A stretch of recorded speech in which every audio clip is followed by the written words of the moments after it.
So should you be avoiding saturated fat if you want to lose weight and optimize your health? I would be in the camp to say absolutely not. Even though 90% of people will tell you you should be avoiding saturated fat if you want to avoid risk of having a heart attack, type 2 diabetes, or even a stroke. And I'm going to debunk the myths that surround all of those narratives there and show you why eating saturated fat is actually healthy and certainly does not cause type 2 diabetes, will not lead you to have a heart attack, and will certainly not put you in a position to have a stroke. So stick around to the end of this video because I'm going to reveal some randomized controlled data that you probably have not seen before that shows causation instead of correlation, showing that red meat actually benefits your health and will help you lose weight. But first, let's go over the definition of a randomized controlled study, right? It is the gold standard of research. If you control every single one of the variables, especially in humans, in a study that was conducted on a human being, you control every single one of the variables with a blinded study and a control group and an intervention group, especially if it's for a long period of time, you are going to get a causative outcome, especially if the results are substantial, right? So if you get, let's say, an observational or epidemiological study that only controls about 1 to 4 variables and doesn't control, maybe you may even get some that don't control any, like a epidemiological survey, that may ask you once or twice per month how many cups of ribs or red meat you've been eating, and 6 months later somebody dies from a heart attack in that same epidemiological survey. And then they draw a correlation, keyword correlation, that this person died of a heart attack because they were consuming red meat, right? So now you can kind of see the differences between these studies because most news publications and news articles will actually reference epidemiological research, survey studies, and observational research, research that does not yield causation, research that yields correlation to support the idea that red meat is inflammatory, going to cause type 2 diabetes, going to lead to a heart attack, stroke, or any other horror story. And I'm here to tell you right now with this randomized controlled trial or randomized controlled trials that this is not the case here. And they are certainly not referencing research like this that I'm about to share with you right now. So this study was done by the Journal of Advances in Nutrition and was titled, quote, Effects of Total Red Meat Intake on Glycemic Control and Inflammatory Biomarkers, a meta-analysis of randomized controlled trials. So once again, they're not just looking at one randomized controlled study. They're looking at many randomized controlled trials here. So just to kind of break down, the content of the study, the total red meat consumption of all 20 studies, so 20 randomized controlled trials here, range from 71 to 238 grams of red meat per day full of saturated fat. So the median was 131 grams, the total average out of all 20 randomized controlled trials. So 131 grams of red meat, right, in 20 randomized controlled studies that are controlling each one of the variables. And once again, a randomized controlled study yields causation, not correlation. So keep that in mind whenever we're about to look at the results here. So the results of the study, glucose, insulin, and HOMA-IR values decreased from pre to post in both red meat and alternative diet periods, while hemoglobin A1C and CRP, C-reactive protein, values did not change. So let me say that in English for you. So the results of the study, right? Hemoglobin A1C, your average blood sugar levels on average of 3 months was unchanged. The ultimate biomarker that determines if you are insulin resistant or maybe even be a type 2 diabetic was unchanged. C-reactive protein, another gold standard inflammatory biomarker, unchanged. Glucose and insulin decreased, right? Blood glucose levels went down, blood sugar levels went down, insulin levels went down as well, right? So what the hell is HOMA-IR?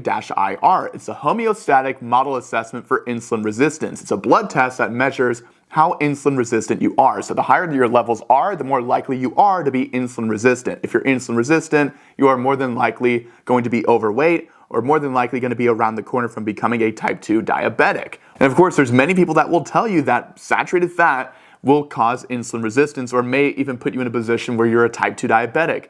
But this blood test here that literally measures insulin resistance decreased in this meta-analysis of randomized controlled trials done in humans. And once again, it was 20 randomized controlled trials in humans. The gold standard of research, right? So inflammatory biomarkers like C-reactive protein were unchanged. Hemoglobin A1C, your blood sugar on average for a span of 3 months, was unchanged. Another biomarker that basically determines if you're going to be insulin resistant or not. HOMA-IR, homeostatic model assessment for insulin resistance, basically a blood test that measures if you're going to be insulin resistant or not. The higher these levels are, the worse, right?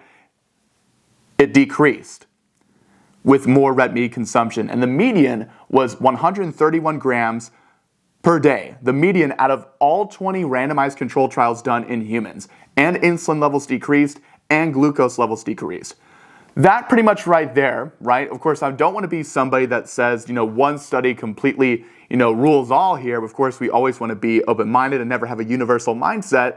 But keep in mind, this is 20 randomized controlled trials, right? A meta-analysis of randomized controlled trials. And there's people out there that reference observational research, epidemiological research, research that doesn't control any variables at all whatsoever in certain surveys, right?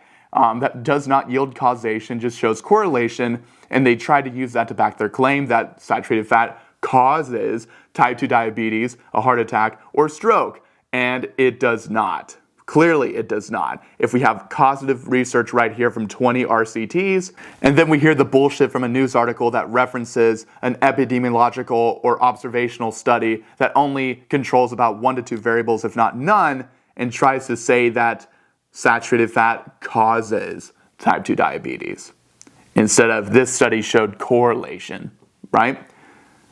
Notice that next time you look up a horror story, fear-mongering news article that is completely bashing on saturated fat, be sure to check out the study. And if you would like to, feel free to send it to me on Instagram at itsbobbyobrien. I will have the link in the video description below so I can break down that study and get that fear out of your mind for you. So I'm about to reference another randomized control trial here that's a little bit more popular. It's the Minnesota coronary heart experiment. It was an 8-year randomized controlled trial that basically compared the consumption of polyunsaturated fats like corn oil and margarine to a group of people that were consuming saturated fats by way of red meat, butter, tallow, bacon, and other saturated fat-oriented content. And they followed these people for about 8 years. And the results are absolutely astounding. There was an increase in total cholesterol, right, in the group of people that were eating saturated fat, but mortality was unchanged in that group of individuals based on the inflammatory biomarkers that they measured, such as C-reactive protein and the same inflammatory biomarkers that we just went over in the previous study. And on top of that too, there was a 22% increase in mortality in the group of people that were eating polyunsaturated fat. So the group of people that were eating polyunsaturated fat saw a decrease in serum cholesterol, right? So they did see a total decrease in cholesterol whenever they removed saturated fat from their diet. Yet, based on the inflammatory biomarker data that they measured, they saw a 22% increase risk in mortality. So let's stop and just think about that for a second. Group of people that ate saturated fat, total cholesterol went up, but mortality was unchanged. Polyunsaturated fat group, mortality was 22% higher. So what's going on here? I'll tell you exactly what's going on here. Saturated fat is one of the healthiest nutrients on the planet, but these 3-letter agencies are trying to tell you that it's not, and it is. How the hell is it going to cause type 2 diabetes when you don't even formulate an insulin response whenever you eat saturated fat in the first place? Vitamin D also happens to be a very popular vitamin, a fat-soluble vitamin that is exclusively found in saturated fat, not to mention many other fat-soluble nutrients as well, such as vitamin A, E, and choline, otherwise known as vitamin K2. And how the whole idea that saturated fat is going to cause a heart attack is just absolute bullshit, right? And I just referenced about 21 randomized controlled trials that show that your risk for mortality does not go up as your total red meat consumption goes up as well, meaning that your saturated fat consumption also goes up along with that. So if you eat more saturated fat, you will not be put into a position where you are going to suffer from a stroke, a heart attack, or become a type 2 diabetic. And the fact that people will tell you that saturated fat is going to cause insulin resistance, it's going to cause you to be a type 2 diabetic, makes absolutely no sense when you actually understand insulin. Saturated fat, if you eat saturated fat, insulin will not go up at all whatsoever. There's no glucose in saturated fat, right? There's no reason for insulin to be stimulated. There's no reason for insulin to store any sort of glucose at all whatsoever if there's no glucose in saturated fat, right? So once again, if you are insulin resistant, that means you're hyperinsulinemic. That means insulin is stimulated, not just going up, but staying elevated for a long period of time. So you actually have to see insulin not just go up, but stay up for hours on end. If you don't see any sort of insulin response at all whatsoever from eating saturated fat, then how the hell are you going to say that it causes insulin resistance or type 2 diabetes if insulin doesn't even go up at all or react to saturated fat? If you're eating a low-fat diet right now and you are afraid of saturated fat and you find yourself to be overweight, you have a gut, and you're not liking the number you're seeing on the scale or what you're seeing in the mirror either, then I would certainly recommend to make the intervention of just including at least 20 extra grams of saturated fat into your diet on a daily basis, and follow that for about 2 weeks and see if you notice some sort of a difference in your mood, some sort of difference on the scale, and maybe even in the mirror, because you actually need to eat fat for you to unlock your body fat stores. The fact that fat is going to make you fat makes no sense. We just debunked that, right? But if you're eating saturated fat that has plenty of very absolutely essential nutrients such as vitamin A, D, E, and K2 like we just went over, and you're not getting an insulin response at all whatsoever when eating saturated fat, once again, your insulin response is going to dictate how much body fat you're going to lose or gain. If insulin's not even stimulated whenever you eat saturated fat, that means your likelihood of storing body fat is 0%. So go ahead and reference those 2 studies below, but really I should be saying 21 studies, but you get the point. One for the meta-analysis of randomized controlled trials that took a look at 20 RCTs, and another one for the Minnesota coronary heart experiment that basically took a group of people that were eating saturated fat and compared them to a group of people that were eating polyunsaturated fat from margarine and corn oil. So I went over the results in this video. You're more than welcome to check them out in those links there in the video description. Feel free to follow me on Instagram at itsbobbyobrien and message me with any questions. If you're wanting to make a change and start eating more dietary fat, I'd be happy to walk you through that. And feel free to book a one-on-one call with me